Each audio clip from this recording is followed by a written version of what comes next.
berada dimanapun kita berada, secara khusus buat jemaat GPD Imana Mas Pati dimanapun Anda berada, dan seluruh umat Tuhan dimanapun berada. Kita akan sama-sama belajar firman Tuhan. Sebelum kita belajar firman Tuhan, akan sama-sama naikkan satu pujian hari ini.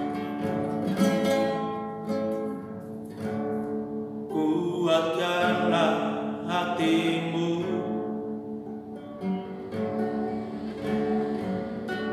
lewati setiap persoalan.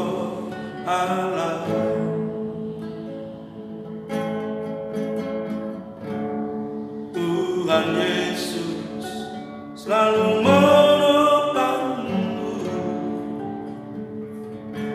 Jangan berhenti harap padanya, Tuhan pasti sanggup. Tangannya takkan terlambat untuk mengangkatmu. Tuhan masih sanggup. Percayalah, Dia tak tinggalkanmu. Percayalah, Dia tak tinggalkanmu. Terima kasih Tuhan, hari ini kami mau belajar firman-Mu. Urapi kami semua umat-Mu yang mendengarkan firman-Mu. Urapi hamba-Mu yang akan menyampaikan pesan Tuhan. Dalam nama Tuhan Yesus Kristus. Haleluya. Amin. Kita akan sama-sama belajar kebenaran firman Tuhan. Ya, saya baca beberapa ayat kebenaran firman Tuhan menjadi kekuatan bagi kita di dalam Habakuk pasal yang ketiga ayat yang ke-17 sampai dengan ayat yang ke-19. Habakuk pasal yang ketiga ayat yang ke-17 sampai dengan ayat yang ke-19 berkata, sekalipun pohon ara tidak berbunga, pohon anggur tidak berbuah, hasil pohon zaitun mengecewakan. Sekalipun ladang-ladang tidak menghasilkan bahan makanan, kambing domba terhalau dari kurungan, dan tidak ada lembu sapi dalam kandang. Namun aku akan bersorak-sorak di dalam Tuhan, beria-ria di dalam Allah yang menyelamatkan aku. Allah Tuhanku itu kekuatanku. Ia membuat kakiku seperti kaki rusa. Ia membiarkan aku berjejak di bukit-bukitku. Tema kebenaran firman Tuhan hari ini, tetap kuat dalam Tuhan di dalam menghadapi masa yang sukar. Kita lihat dulu latar belakang secara singkat. Nabi Habakuk hidup pada zaman di mana bangsa Israel mengalami penindasan oleh musuh-musuhnya. Dalam keadaan semacam itu, tentu hidup tidak bebas, juga tidak gampang untuk mempertahankan iman kepada Yesus. Habakuk pasal yang ketiga ini adalah bagian terakhir dan juga penutup dari pergumulan iman Nabi Habakuk terhadap Allah. Dalam pasal 1 latar belakang kehidupan Habakuk bahwa nabi ini hidup di dalam masa yang sangat menyedihkan, yaitu dalam situasi dan kondisi nasional yang mengalami penurunan di dalam segala sesuatunya. Semuanya ini diakibatkan oleh dosa-dosa atau pelanggaran umat Yahudi. Kita belajar ada beberapa hal di dalam Habakuk pasal yang pertama, ayat yang pertama sampai dengan ayat yang keempat, dan Habakuk pasal yang ketiga, ayat yang ke-17 sampai dengan ayat yang ke-19, Yang pertama kita boleh melihat, saya akan baca di dalam Habakuk pasal yang pertama, ayat yang pertama sampai dengan ayat yang keempat berkata, ucapan ilahi dalam penglihatan Nabi Habakuk. Berapa lama lagi Tuhan, aku berteriak, tetapi tidak kau dengar. Aku berseru kepadamu, penindasan tetapi tidak kau tolong. Mengapa engkau memperlihatkan kepadaku kejahatan, sehingga aku memandang kelaliman, ya aniaya dan kekerasan ada di depan mataku. Perbantahan dan pertikaian terjadi. Itulah sebabnya hukum kehilangan kekuatannya dan tidak pernah muncul keadilan. Sebab orang fasik mengepung orang benar, itulah sebabnya keadilan muncul terbalik. Saudara yang dikasihi Tuhan, poin yang pertama yang kita belajar pada hari ini dari kebenaran firman Tuhan adalah Alkitab berkata dalam Habakuk pasal yang pertama, ayat yang pertama sampai dengan ayat yang keempat, Habakuk tetap berdoa. Habakuk terus berdoa sekalipun Tuhan belum menjawab doanya. Habakuk berdoa atau menjerit kepada Tuhan ketika Habakuk melihat bangsanya, melihat negerinya dalam kehidupan yang bobrok. Orang benar ditindas, hukum tidak berjalan dengan baik, dengan semestinya. Kelaliman dan kekerasan merajalela pada saat itu. Dan ini kondisi yang dihadapi oleh Habakuk. Dan dia bergumul, dia berdoa kepada Tuhan, dia menjerit kepada Tuhan. Saudara yang dikasihi Tuhan, kondisi yang seperti ini, saudara yang dikasihi Tuhan, kondisi bangsa daripada Habakuk, dia menghadapi sebuah kondisi atau situasi yang tidak baik. Dia sebagai nabi Tuhan, dia sebagai seorang nabi, dia bergumul, dia berteriak, dia berseru, dia menjerit kepada Tuhan. Dan saudara tahu, doa Habakuk sepertinya tidak dijawab atau sepertinya tidak didengar oleh Tuhan. Seolah-olah Tuhan membiarkan kejahatan tambah merajalela tanpa terkendali. Bukankah doa yang sering kita panjatkan atau naikkan kepada Tuhan seperti pengalaman yang dihadapi oleh Nabi Habakuk? Kadang-kala kehidupan saya dan saudara, kita sudah bergumul, kita sudah berseru, kita sudah berdoa buat sesuatu, buat apapun yang kita mungkin gumuli hari-hari ini, khususnya buat bangsa kita, yang kita tahu hari-hari ini ada banyak peristiwa yang terjadi di dunia ini dan khususnya bangsa kita. Sepertinya ada banyak hal yang terjadi dan sepertinya kita tidak melihat jawaban. Saudara yang dikasihi Tuhan, mengapa terjadi seperti ini? Saya percaya bahwa dalam peristiwa atau kondisi yang dialami oleh Habakuk, Allah ingin menunjukkan bahwa Allah atau Tuhan punya cara tersendiri, Tuhan punya jalan sendiri yang di luar kemampuan kita untuk menjawab, mendengar doa daripada Habakuk. Di mana cara Tuhan sendiri yaitu adalah Tuhan memakai bangsa Kasdim atau bangsa Babel untuk menghancurkan pemerintahan Yehuda yang lalim atau bengis, tidak adil, tidak menaruh belas kasihan atau kejam. Jadi Tuhan punya cara sendiri untuk menjawab doa Habakuk dan doa saya dan saudara. Kadangkala jawaban doa yang diberikan oleh Tuhan tidak sesuai dengan keinginan kita. Itu Allah, karena dia punya cara tersendiri.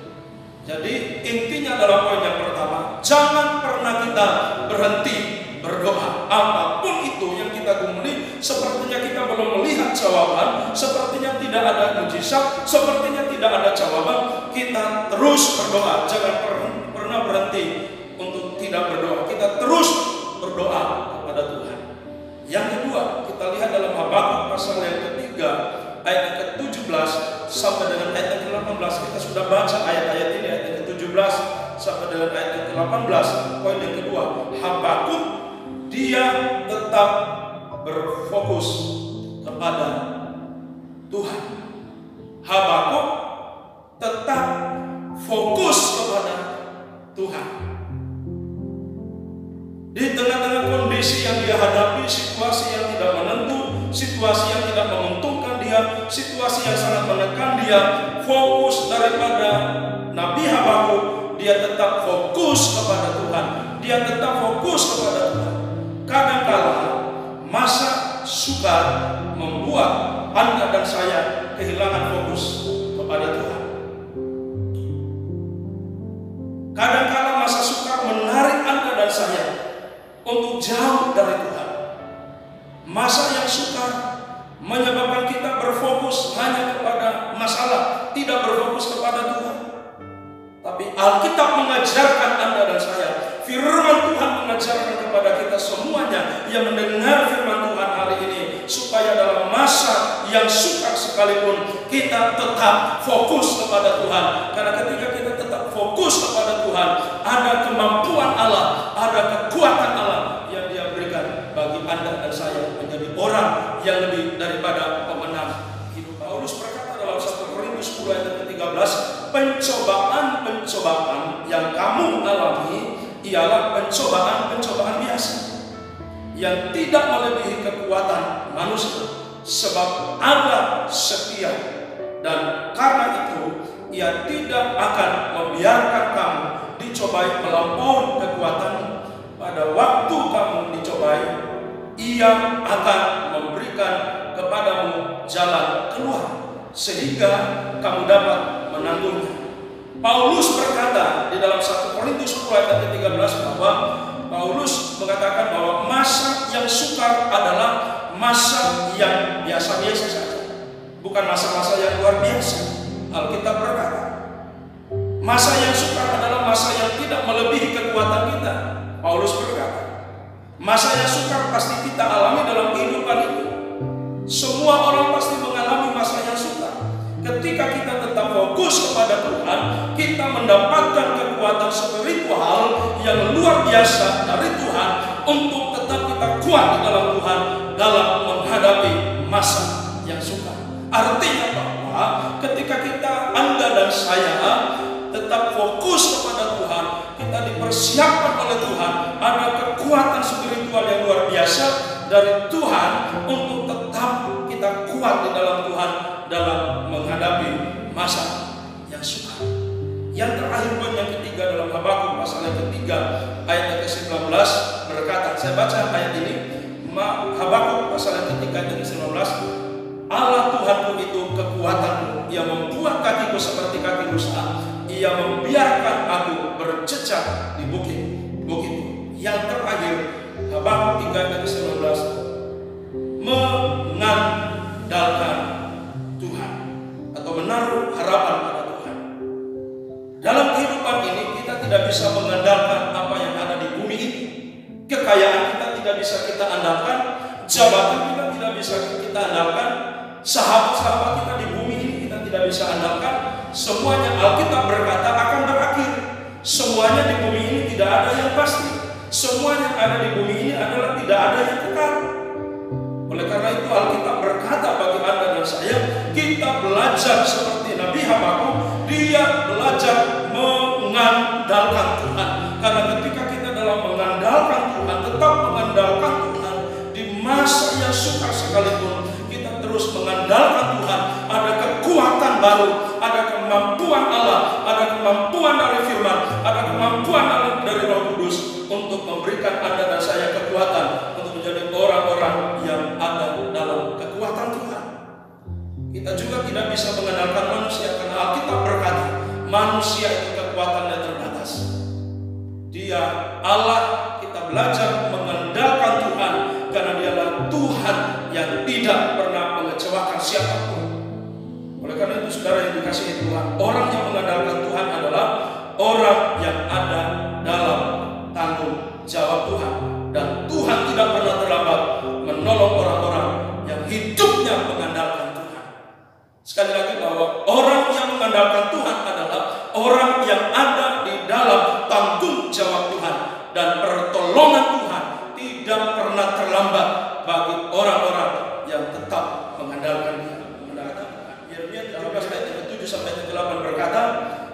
Berkatilah orang yang mengandalkan Tuhan, yang menaruh harapannya pada Tuhan. Alkitab berkata ayat 8, ia akan seperti pohon yang ditanam di tepi air, yang merambatkan akar-akarnya ke tepi batang air, dan yang tidak mengalami datangnya panas terik, yang daunnya tetap hijau, yang tidak khawatir dalam tahun kering, dan yang tidak berhenti menghasilkan buah. Secara singkat, ada beberapa hal yang luar biasa yang kita alami dalam Yeremia 17 ayat 8. Yang pertama adalah ia akan seperti pohon yang ditanam di tepi air. Artinya apa, saudara? Artinya adalah kita dekat dengan sumber kehidupan. Yang kedua, yang merambatkan akar-akarnya ke tepi batang air. Artinya apa? Artinya adalah memperoleh kehidupan dari sumber kehidupan itu sendiri. Yang ketiga, hal yang ketiga yang kita alami adalah tidak mengalami datangnya panas terik. Artinya bahwa mengalami masa yang sukar, tetapi masa yang sukar itu tidak akan menghancurkan iman saudara-saudara. Yang keempat, daunnya tetap hijau. Artinya bahwa tetap segar atau tidak layu dan ada kekuatan baru setiap hari. Yang kelima, tidak berhenti menghasilkan buah. Artinya selalu menghasilkan buah, sesuatu yang baik untuk menjadi berkat bagi orang lain. Jadilah gereja atau umat Tuhan yang tetap kuat dalam Tuhan dalam menghadapi masa yang sukar. Jangan pernah berhenti berdoa. Jadilah umat Tuhan atau gereja Tuhan yang terus fokus kepada Tuhan, bukan kepada masalah. Jadilah gereja Tuhan yang mengandalkan Tuhan sepenuhnya dalam kondisi apapun. Tuhan Yesus memberkati kita semuanya. Kita berdoa bersama-sama. Terima kasih Tuhan buat kebenaran firman-Mu. Kami percaya Roh Kudus memberkati kami. Berkati seluruh jemaat GPDI Mahanaim, Mosmati dimanapun mereka berada. Berkati seluruh umat Tuhan yang mendengar firman Tuhan hari ini. Kau memberkati kami semuanya. Kami berdoa buat bangsa ini. Tuhan, lawat bangsa ini, selamatkan bangsa kami. Kami juga berdoa buat seluruh tenaga medis, dokter yang menangani COVID-19 ada dalam perlindungan dan penjagaan Tuhan. Terima kasih Bapak, ini doa kami di dalam nama Tuhan Yesus Kristus. Haleluya.